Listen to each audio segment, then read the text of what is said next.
I've shared the slides. And I think it's about time for us to begin.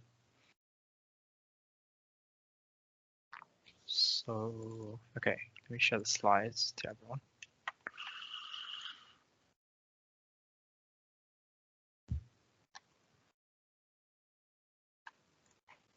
Share screen.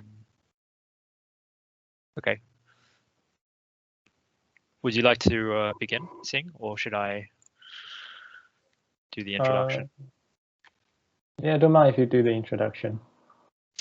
So everyone can see the slides, nice and clear. Okay, so welcome everyone to our fourth workshop, I believe. So today's theme is going to be on a popular topic called Causal Inference, and it's recently been gaining traction in gaining attention in the machine learning community because of causal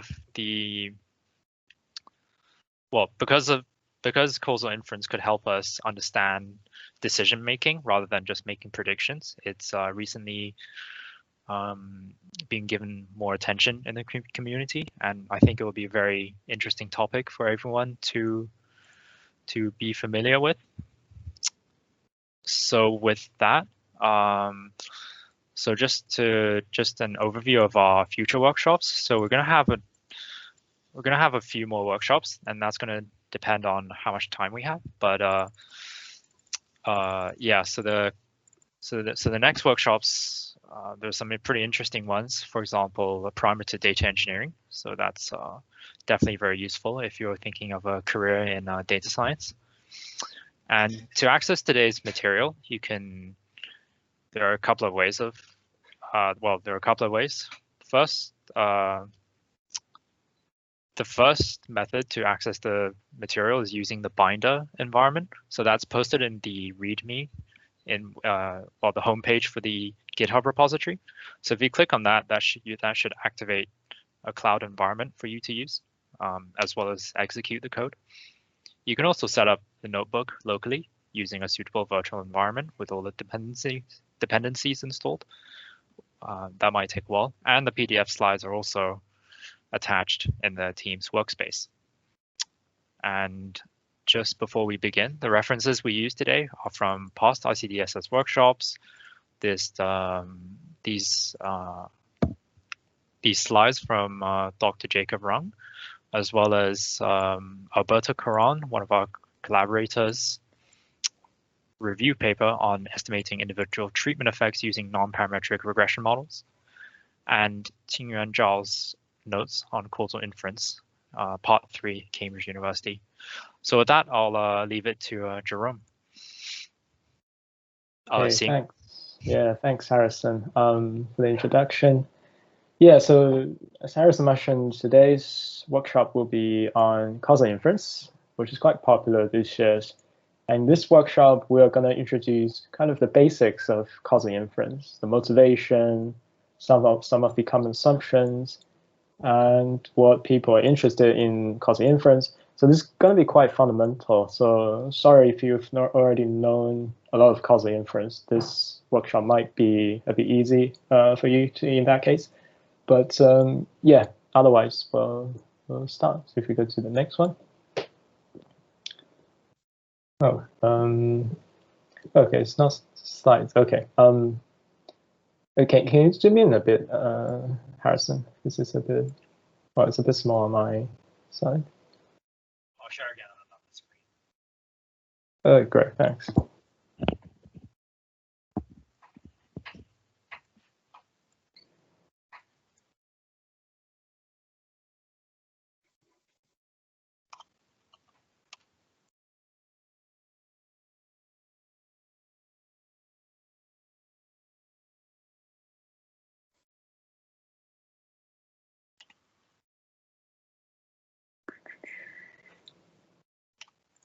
Yeah, sorry guys, having some technical difficulties. That's the fun of doing it virtually, right?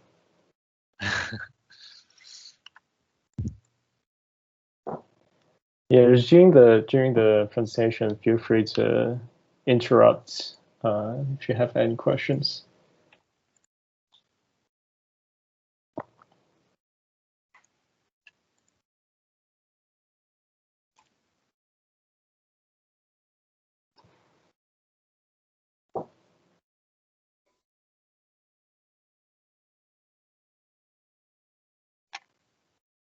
Okay, can't fix it, but I can share this.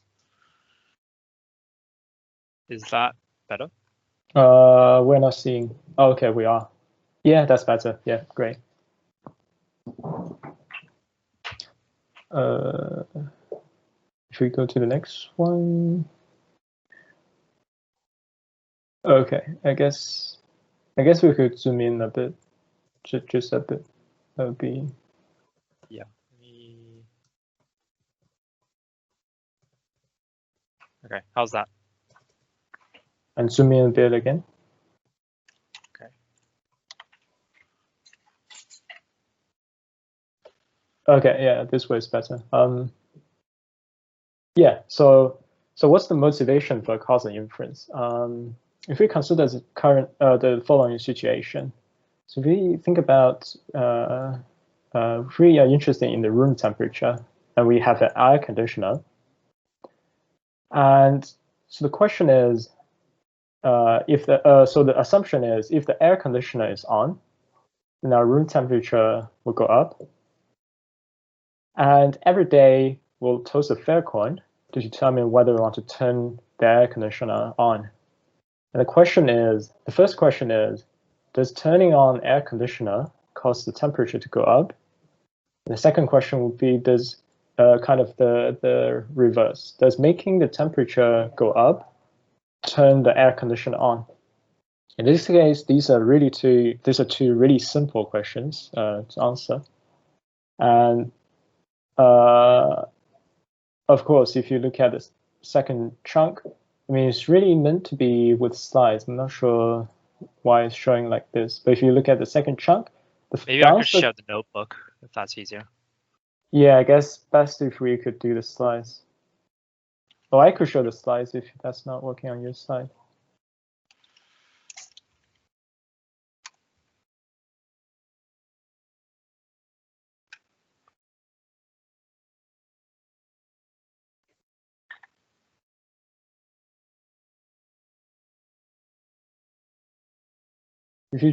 Harrison, if you just output as the HTML, does it not work? Download missing some dependencies. No.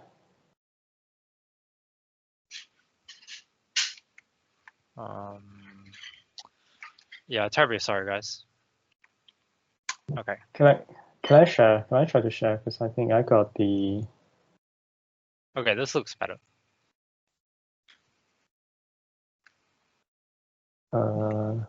How's this?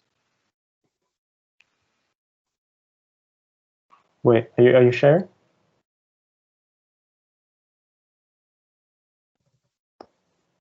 Okay, I think I'll share my screen. How's? Oh, okay. I have the slides. You have the slides. Okay. Yeah, I've got the slides. I'll share. It's fine. Okay.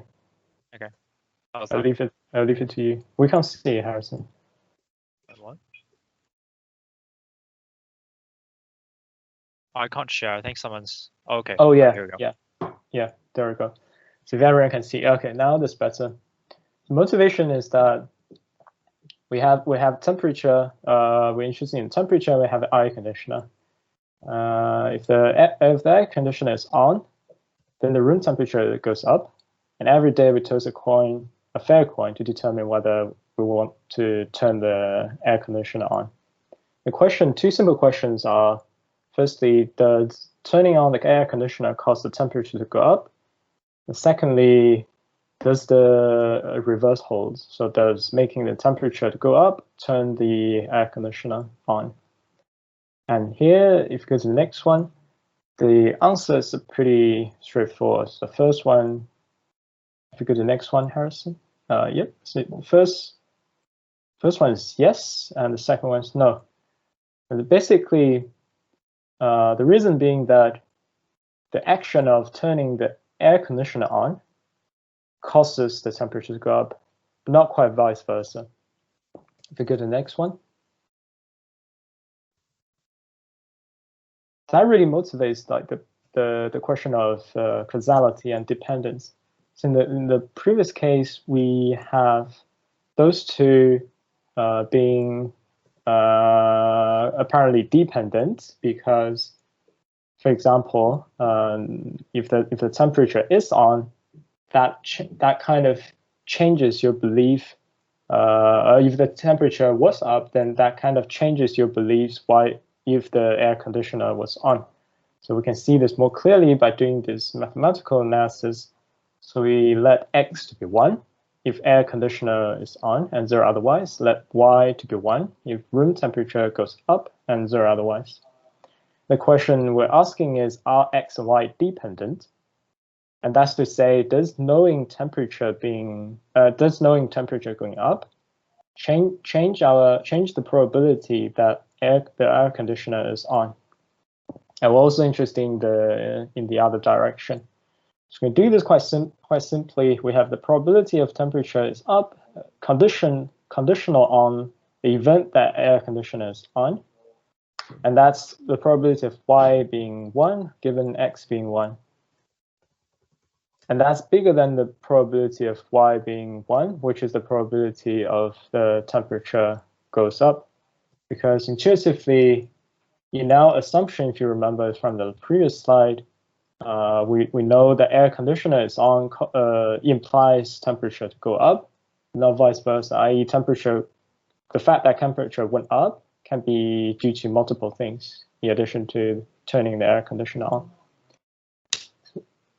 And similarly for the other direction, the probability of air conditioner being on, given the temperature went up, is equal to the probability of x being 1 given y being 1.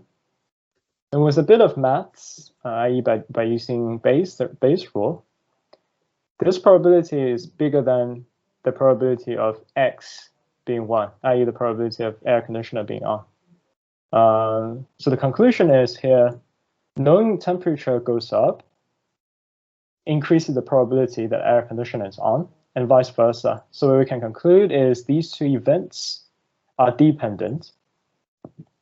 And they depend in the same way, because the conditional probability is always bigger than the unconditional probability in these two cases. So we can say from this is that, if you go to the next one, we can say is that causal relationship cannot be identified by probability, because in the previous case we had kind of similar situation in both cases where the conditional probability is larger, but we know from our common sense that only one causes the other, but not the other way around. So dependence is not causation. And that's really crucial in causal inference. If you go to the next one. So that was how people got motivated by loads of questions in causal inference, i.e. people want to see whether some of the covariates are correlated with the others, or they actually make some causal effects on the variables that we're interested in. And to answer this question, let's look at one concrete example. So let's look at this. So the question is, how can one determine whether a certain vaccine can stop the development of COVID-19? And essentially, we're interested in whether a treatment of some drug can really stop the disease. It's like the question we're looking at. And to answer this question, we'll need this framework of randomized controlled trials. So the idea is that we randomly assign subjects to treatment and control groups so that all factors between the groups are identical, except the fact that in one of the group, i.e. the treatment group, the treatment is given, whereas in the other, it is not. So we want to basically design our experiment such that among the two groups, treatment and control, the only thing different was whether one was given the treatment or not. And by doing that, we're actually trying to eliminate the effect of so-called confounding factors. The confounding factor can be explained by this graph below. So here we have this vaccine, and we have this disease that we want to cure by using this vaccine. Then we have some other feature, in this case, given gender as an example. In this model, vaccine will have some causal effect on COVID. I haven't defined causal effects mathematically, but just let's think about the causal effect in our common sense. So vaccine will have some effect on COVID. Also, gender in this model will have some effect on COVID. Will have some effect on COVID, and it will also determine the vaccine variable. So, for example, if you can think about this as whether you're male or female, will actually change the probability of you being allocated into the treatment group or the control group. So in this case, we have basically so this gender is called a confounding factor in this case because it affects both our treatment, i.e. the vaccine node, and our variable of interest, the COVID node. And one can prove mathematically that in this case, you will need to know this gender variable in order to so-called identify the causal relationship between vaccine and COVID, i.e. between treatment and our variable of interest. I'm gonna omit the mathematical detail, but here actually, if you go to the next one, the idea is to use the randomized control trials so that gender doesn't make a difference to the treatment assignment. Yeah, if you go to the next one. Yeah, so that we have this situation. In this situation, one can show more formally that we will be able to identify the treatment effects of vaccine on COVID. If we go to the next one. That was a more realistic, that was a more idealized situation where we only have one confounder. And we can easily design experiments such that we do have this randomized allocation to the treatment and the control group. But in reality, we often have many more confounders, many more covariates that may affect both the treatment and the response variable. And the idea of randomized control trials is to design the experiment in such a way that we control all of the confounders, i.e. we want to eliminate all the errors going from confounders to the treatments. Go to the next one. Yeah, and that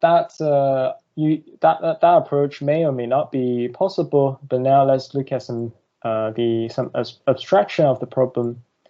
So let x and y be two variables, and we're interested in knowing whether x causes y. So x here might be, for example, the treatment, the vaccine that we just saw, and y will be whether for example, a patient suffering from COVID is cured.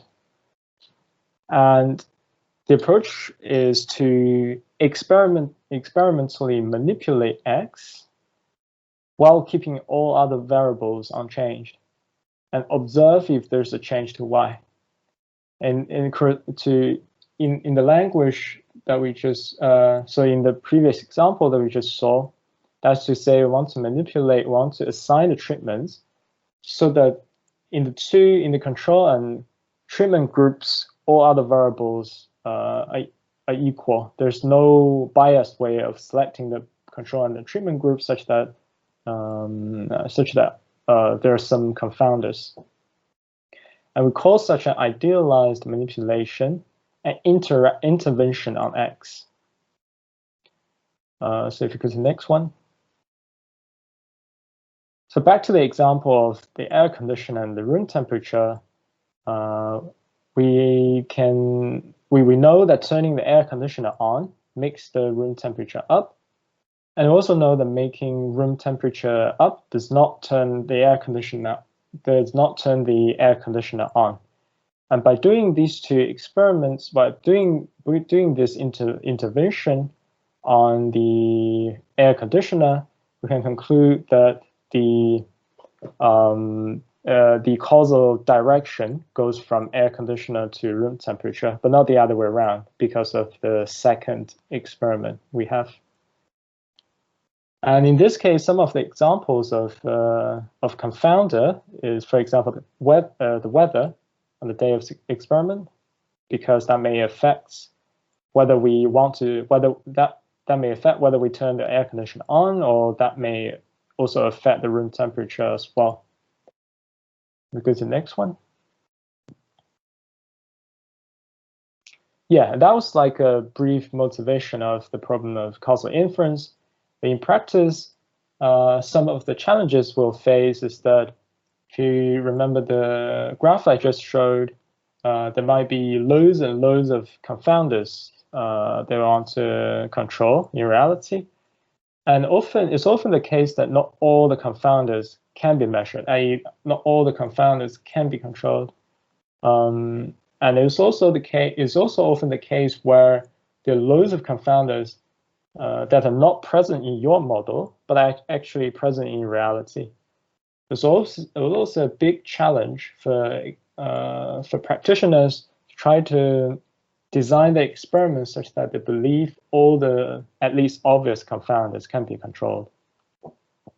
And secondly, after having our model for the confounders, the treatment, and also the outcome, and we want to do some intervention, this intervention is often very, very hard, if it is at all possible.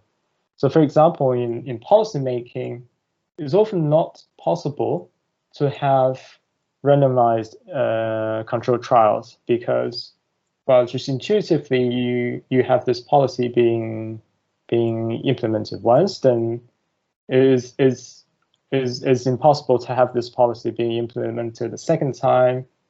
Well, it's impossible to have the same situation where all the other things were unchanged, and the only thing changed was whether that policy was implemented or not. So it's usually quite hard to have those interventions. And therefore, we need to make some additional assumptions before we proceed to answer those questions that we posed earlier. And Harrison, I think now will make some setup on the assumptions. Yeah, thank you, Sing. So one potential framework that statisticians have come up with is called the potential outcomes framework. So it was first introduced by the statistician Neyman in 1923 in his master's thesis. No pressure for those of you who are still completing your master's theses. So the setup is as follows. Suppose we have n data points, xi and yi, and we can assume that each of these i's represent patients in a randomized, well, in a pharmaceutical trial, such as for vaccines. So we can assume that we have some covariates xi's, and let's say that they live in some feature space x. So an example would be, so one example would be, actually, let me see if I can write on this. So for example, these xi's could be a vector of, say, characteristics for patients. For example, what their ages are, how tall they are, and for like, do they have high cholesterol, that kind of stuff. And these yi's denote some sort of response. So for example, the amount of antibodies that you might produce for instance, for this person. And alongside data points, we also have these treatment assignments. So when we're doing a trial, we want to test how effective this drug is on the response. So how much immune response we would have. So we would put people who haven't been vaccinated in group 0 and those who are vaccinated in group 1 to indicate the control and treatment groups. The assignments are first done on the populations with these covariates. So a priori, we know what the xi's are, and then we assign them some groups, and then we record the responses. So these assignments don't actually, these, you'll see in the next slide what I mean. So we want assignments to be completely randomized, or they could be in a, say, a Bernoulli trial or whatever other mechanisms. One of the main assumptions that we need to assume when we're trying to make causal statements is unconfoundedness. So what this means is that the ZIs are kind of determined by the treatment assignment already, and so how the responses behave shouldn't be influenced by how the ZIs are selected. So what this means if you translate this into these equations, so these yi zeros and yi ones denote the different treatment effects on this patient I. So you can see that in practice we only observe one of them. So if we give someone a vaccine, we can't observe like the response that we would get at the end of the trial if we didn't give them a vaccine. We could repeat it, but that might give us the X's might be different. So in practice, we always have this thing called counterfactual, which is basically how the response is in the other group. So we want these two things to be independent of Zi given these Xi's. Because these Zi's are so these Zi's are like kind of so these conditional on Xi, these Zi's should not influence the Yi's. And another assumption is called the stable unit value assumption. This is also very important. So there are three main assumptions, and then this one would be the second one. So what this is saying is that we can assign them into two groups, and only one of the outcomes can be observed. And we're assuming that there's no intervention on the response. There's no intervention of there's no like interference of other assignments. How other patients are assigned shouldn't affect the outcome. That's what I'm trying to say. But this assumption, as you probably guessed, might not hold in the real world. So it's always important to check these things. And another kind of trivial point is that we shouldn't have some sort of deterministic selection for a patient. So otherwise, otherwise you would just deterministically, you would always select this person. There's no randomness. So for machine learning or data science practitioners, the two things that we want to know are the conditional average treatment effect, which is I look at a patient with some characteristics X. What is the treatment effect? So this should be a 0. And similarly, if we have a population, what is the average treatment effect? What is the averaged effect on this whole population?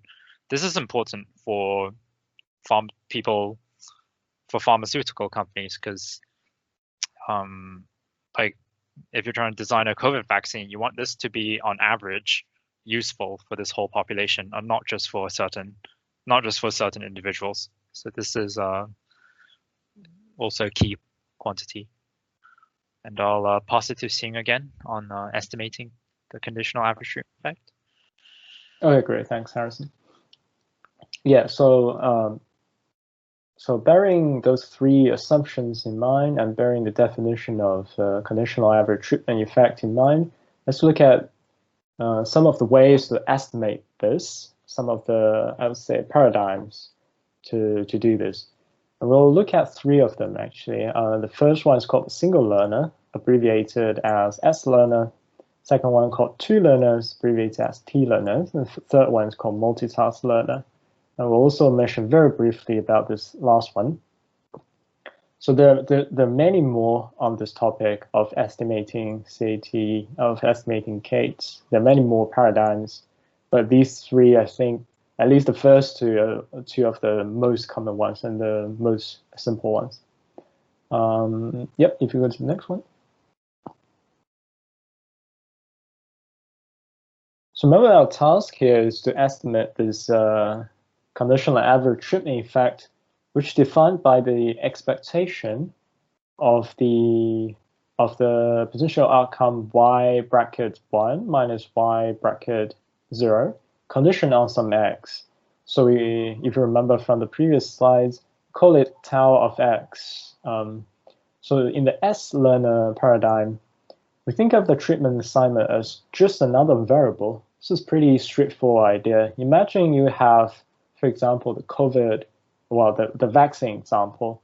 So you have your data with all the covariance x. For example, this x might correspond to the social economic status of each patient, their ages, their, I don't know, gender, the income even. And you also have the information whether that patient was assigned a treatment or not. So whether a vaccine was given to that patient, which is encoded by basically a binary random variable. Well, not a random variable, but like a binary variable, which was called Z in the previous slides, if you remember. And the most straightforward way to do is probably to think about Z as just another covariance to feed into our model. So this S-learner is exactly doing that. So I want to estimate this Kate as tau of x being f, which is some function that we're going to learn. And this function takes in the covariance x and also the treatment variable, which is either 1 or 0. So we're saying this Kate can be estimated as the function, the underlying, the true function f of x evaluated at z equals to 1 minus the f of x evaluated at z equals to 0. That's a pretty straightforward idea. And here the f can be learned by any machine learning model of your choice. Simplest would be, for example, linear regression, random forest, neural nets, or some other tree models, for example, XGBoost, you name it. So it's pretty straightforward idea. And if you go to the next slide, it's pretty straightforward idea. So some of the advantages would be, for example, it's simple to implement. You can do this pretty straightforwardly with just a few lines of code. You can use it as a benchmark, for example, as a baseline, and it actually performs quite well as long as the case is of a very small magnitude, large. So when it's close to 0, this paradigm performs pretty well. And of course, it also have many limitations, as you would guess. For example, it performs quite poorly when there's so-called the selection bias. And by that I mean the distribution of the covariance x actually depends on the treatment. If you think about how that can be true, well, just maybe a rather inappropriate example in the vaccine example, for example, COVID vaccine, the fact that, so we all know that vaccine is coming out hopefully quite soon. And you will probably guess that the first group of people to be given the vaccine will be those with age, for example, larger than 65, I would say so. So yeah, when your covariance X depends on the treatment, this whole S-learner paradigm wouldn't work that well, because essentially the reason for this is that you assume the F to be the same among the treatment group and the control group. And the second disadvantage of this is that it performs poorly when the dependence of Y on X is very different. And this difference is in terms of sparsity and smoothness of that function F across the treatment and control groups, which is precisely just the reason I was saying. So your F in your model, you assume it to be the same among two groups, but when they're actually not, then your paradigm will come into trouble. And that was the S learner. If you look at the next slide, we have the T learners, which is the second paradigm I mentioned. So with this T learner, we're doing a bit further than the S learners. In the S learner, we assume we take the treatment as just another variable, but here we are having two separate functions for the treatment and the control groups population. So saying that the population, so the X among the data in the treatment group is given by F1, and the population, the distribution of X for the data given the control group is given by the function F0, and they may or may not be the same, but we're just having two separate functions here. And similarly, F1, F0 can be learned by two ML models, which again may or may not be the same. And we learn them separately on data from the two groups. And yeah, if we go to the next one, it's pretty clear that this T learner will have the will have some advantage over the S learner in situations where the true distributional difference across the two groups are large. So it's able to incorporate this difference.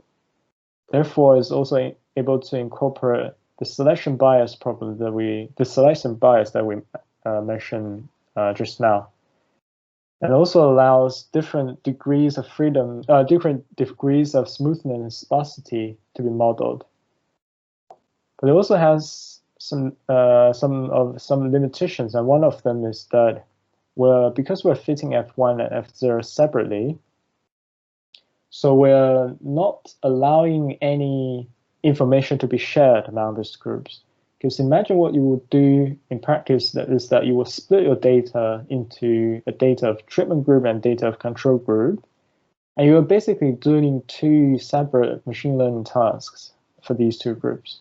And this is usually not that ideal in practice, because you're kind of losing information in some sense. You're not making the most of the correlation between these two groups. But we'll look at this anyway for simplicity. And then there's this third learner, which is called the multitask learner. And this is looking at kind of a complete, well, not a completely different, but kind of a different structure, a different model assumption. So the multitask learner learns, again, two functions, as in the T learner case. It learns them simultaneously by using a model, by using a so-called multitask model that kind of outputs a two-dimensional vector rather than a one-dimensional real number. And that model that people have proposed in the literature is called the Gaussian multitask, the causal multitask Gaussian process. And what it does under the hood is that it allows a joint optimization with learning F1 and F0. So that you can intuitively think about it as allowing information to be exchanged among those two groups when you do some sort of optimization to find the best F1 hat and F0 hat. So yeah, that was the three paradigms we're going to look at today. So we can look at this toy example and the code for this we are given on the, you can find the code on the GitHub repository. It's under the same file as this slide. So it should be in a IPython notebook. So here we consider this very, very simple model, a linear regression model. We're saying the true model is given by this, the true function that governs the response and the treatment. The relationship between the response and treatment is given by this. So y, which is the response variables given by this equation. Here, the z is the binary treatment variable. So you can think about this as z being whether a patient receives treatment, receives some sort of vaccination. Yi might be, I don't know, some measure of healthiness, for example, for that patient. And this xi is a covariance associated to data I. This covariance can be, I don't know, BMI, for example, just maybe some biological measurement of that patient. And we add some noise, some Gaussian noise, epsilon I, to this. In our code, we used n, the total number of observation being 100. So this is really an idealized, simple model, just to give everyone an idea of how people use S-learners and S-learner and T-learners in practice. We go to the next one. Yeah, so essentially in both of the two learners, what we would do is that we would use a linear model to learn the functions f in the S-learner case, or f1, f0 in the T-learner's case. And this linear model will have basically one intercept, beta naught, and we'll use the covariance xi, and also we'll use the raised to the second and third power to power 2 and 3. So we use the covariance xi and xi squared and xi cubed in our modeling. And then we'll take, in the S-learner, we'll take zi to be just another variable. So I have this model in our S-learner. And you can actually see that this model should recover, well, this model should not recover, but this model has all the covariates in our true model above, which is in the line above. And for our T-learners, we use the same set of covariates. So we use xi, xi squared, xi cubed. But this time we're allowing two functions to be learned. So we'll say f1 for the treatment group to be this, with parameters beta naught 1, beta 1, 1, and beta 2, 1. And for the other function f naught, we'll have this same structure but a separate set of coefficients. So I have the same xi squared, xi cubed being our covariates, but we'll have a different set of coefficients to be estimated. So beta naught naught, beta 1 naught, and beta 2 naught. Right. So this is our assumption. The important thing to note here is that if we compare the true model with the model we assume there are T-learners, we should be able to recover exactly the true model using our T-learners.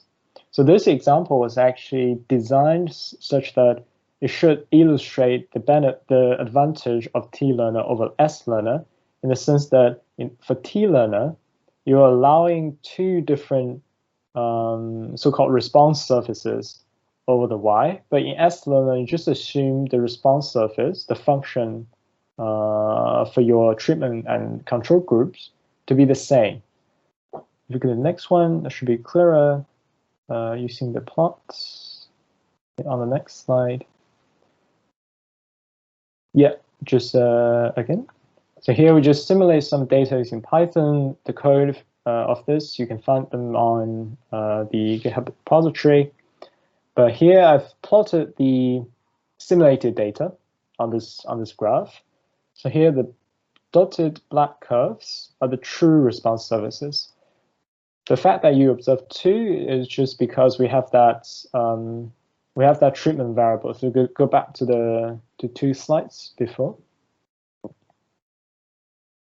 Yeah, you can see from the equation for the true variable that we're saying basically if the treatment is 0 for some data I, then we basically have yi equals to 1.5 xi plus some noise.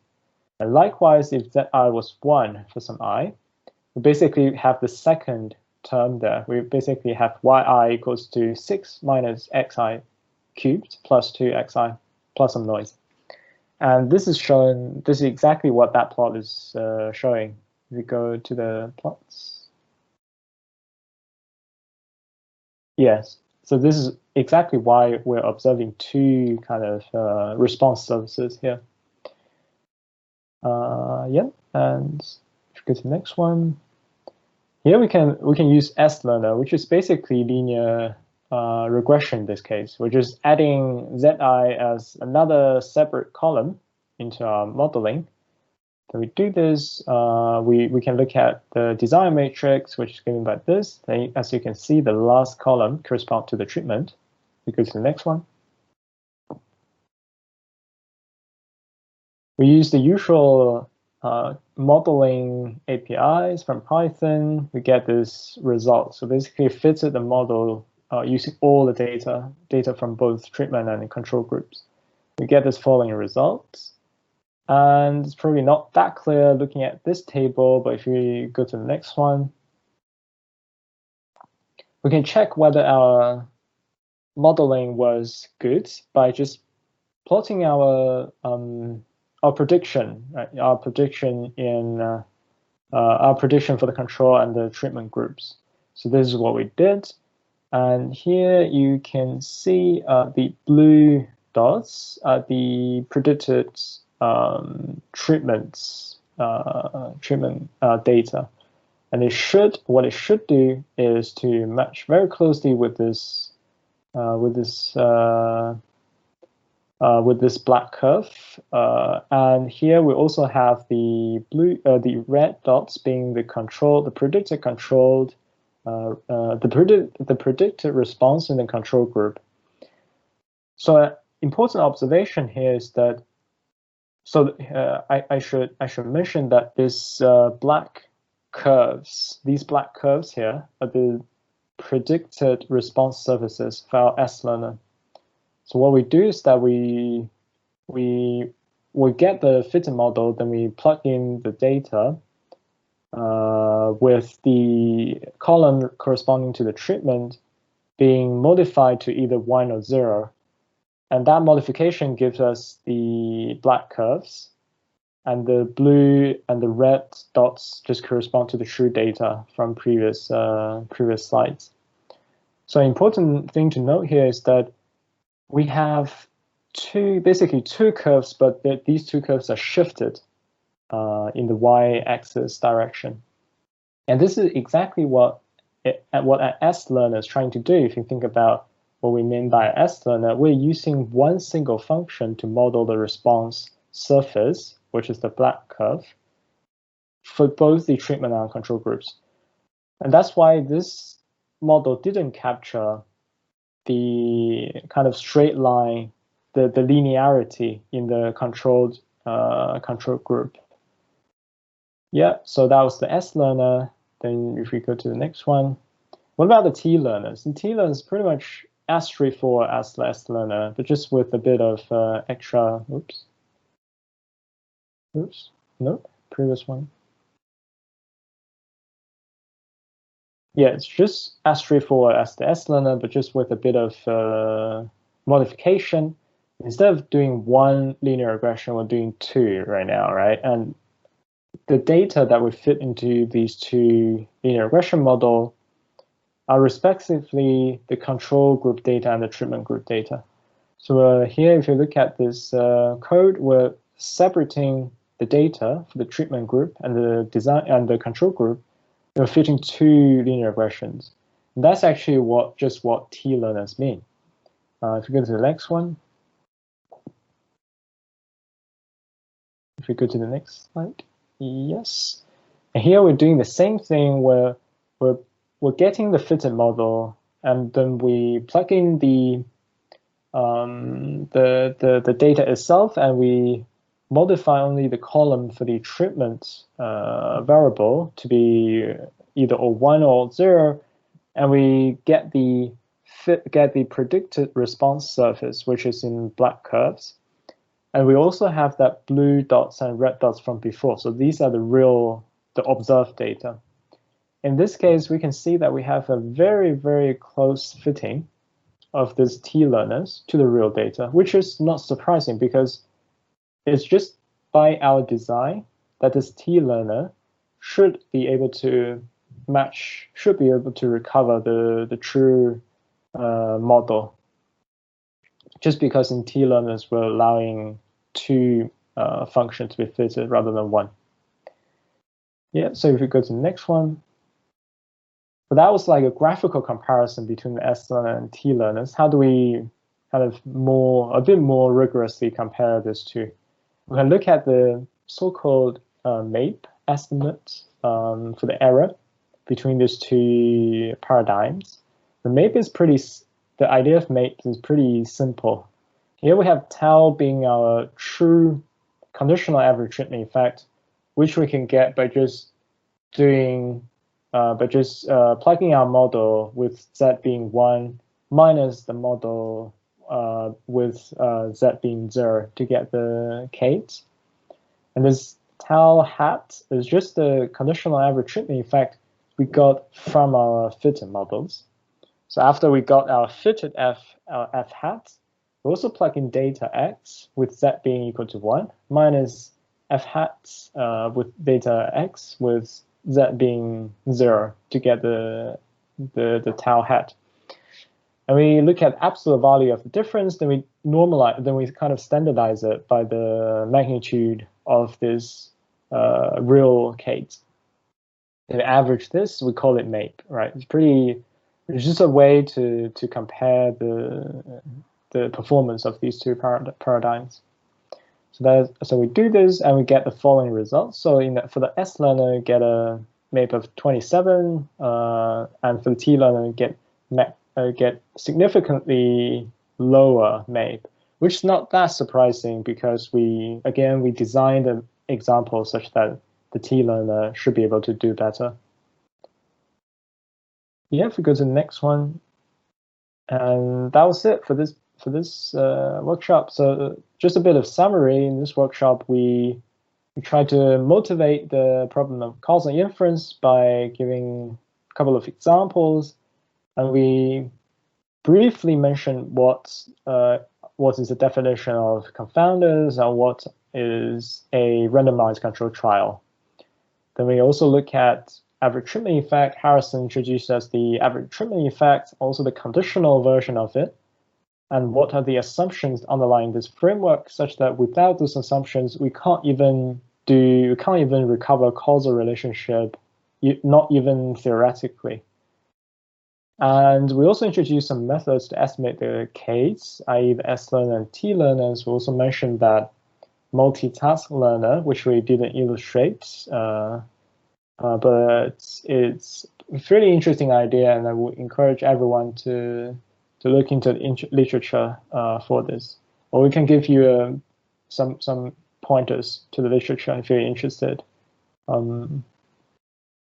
But it's really just a very brief introduction to causal inference. There are plenty of questions remain to be answered in causal inference, and some of the common ones are, for example, what we should do when we want to eliminate the confounding effect if the intervention is not straightforward, or sometimes it's not even possible. And it's one example is the policymaking you just mentioned, where it's basically impossible to do your experiment again, but without implementing that policy and to see the difference.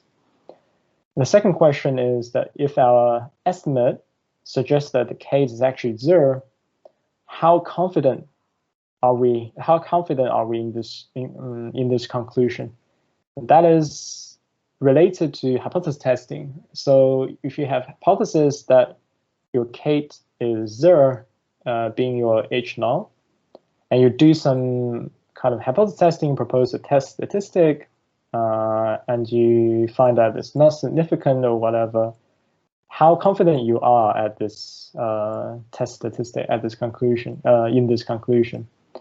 And sometimes you can get very nice asymptotic results, asymptotic distributions on the test, on some carefully chosen test statistic. It's not always the case. And of course, if you want to do that, you need to make a lot more assumptions. But it's still a very active research area. And the last question I'll mention here is that nowadays people talk about high-dimensional problems, right? So, for example, in genetics, you will have, I don't know, thousands of genes, and you want to say something about whether specific genome causes or has some causal effects on some specific disease. Or in other examples, I don't know, you might have a very, as they say, wide data set instead of a tall data set, where your number of covariates is much larger than the sample size. In those cases, an interesting question to ask is that does all the things we just mentioned still work out nicely? And this is to do with the area of high-dimensional causal inference, which is also a very, very active research area nowadays. So thank you all for attending today's workshop. And if you have any questions, feel free to ask. Harrison and I will stay for a bit. Yeah, otherwise, thank you very much. Yeah, thank you, Sing. That was a really nice talk. Does anyone have any questions?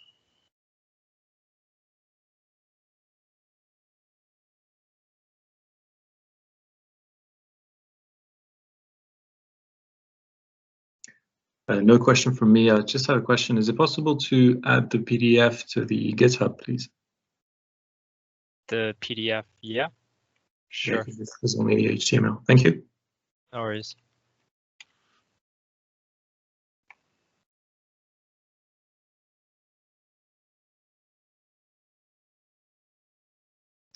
Yeah, so seeing either, yeah, go on. Is there any relationship between causal inference and sensitivity and analysis? Because it looks like it's almost the same thing, isn't it? So, well, Harrison, you want to say something first? I can say something. Well, sensitivity, I guess, is looking at false positive rates, right? And no, not sensitivity in that sense. Sensitivity in the sense that if you vary a parameter, and how does that affect the prediction of your model? So, okay. So if you have your model, which could consist of, for example, 4 coefficients, and those coefficients would have some weighting, right? Now, if you might think, okay, that those weighting, if I change this weighting a bit, my prediction might not be valid, or the prediction might even be better.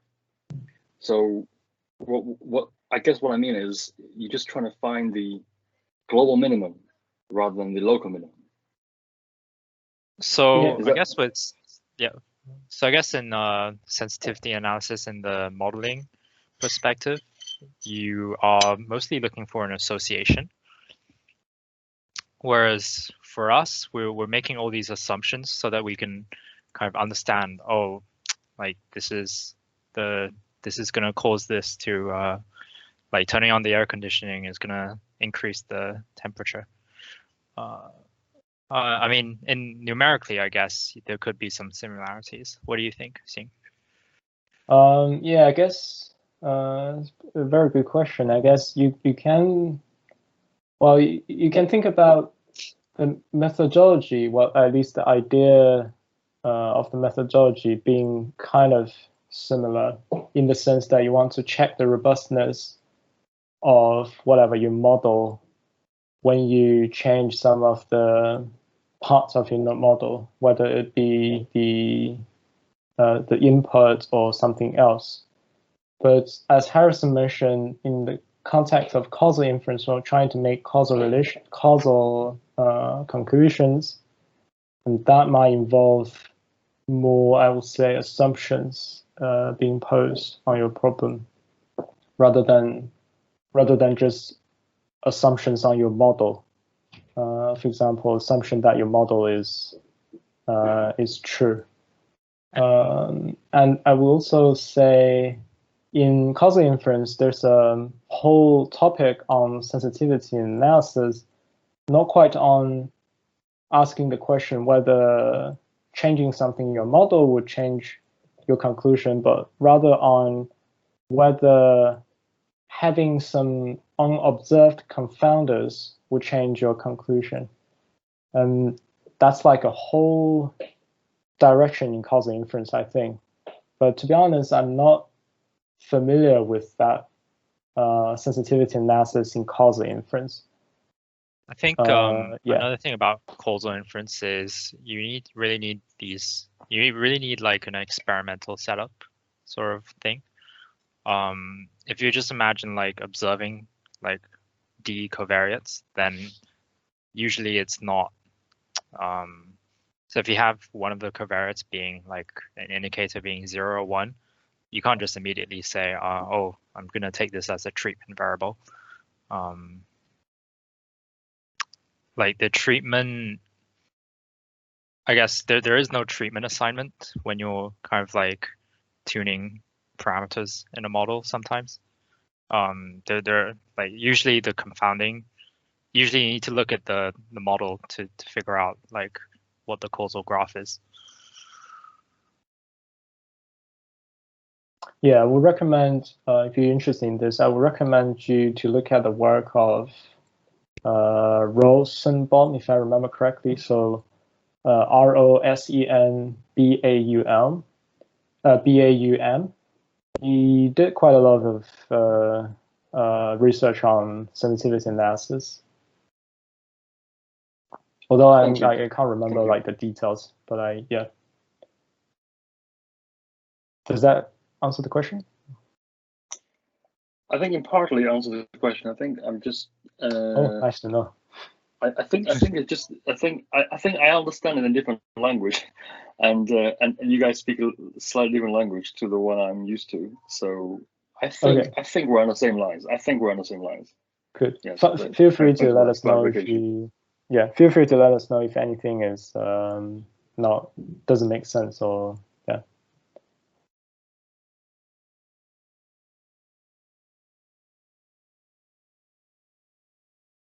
Any other questions?